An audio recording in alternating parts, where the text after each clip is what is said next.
On the 20th of March 1815, Napoleon Bonaparte arrived in Paris to begin his 100 days rule of France, following his escape from Elba. Welcome to HistoryPod.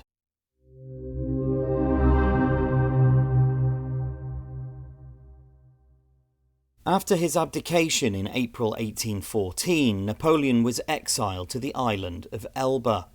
Although the Bourbon monarchy was restored under Louis XVIII, the new regime struggled with economic difficulties and political divisions, and many people in France remained loyal to Napoleon.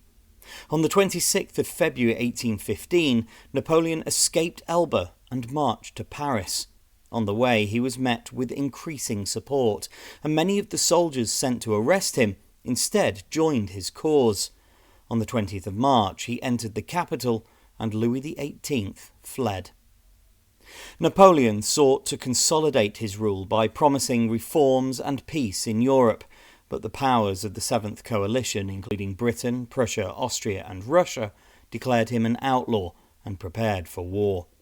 In response, Napoleon raised an army and launched a military campaign in Belgium, seeking to defeat the coalition forces before they could unite.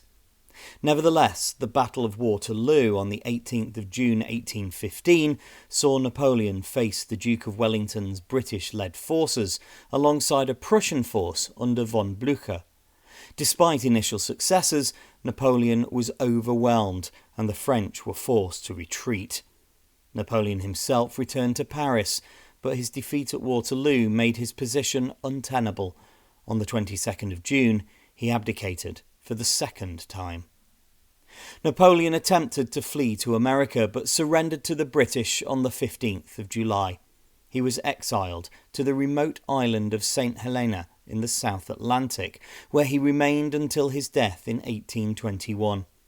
In the aftermath, the Bourbon monarchy was restored in France, and the Congress of Vienna sought to stabilise Europe.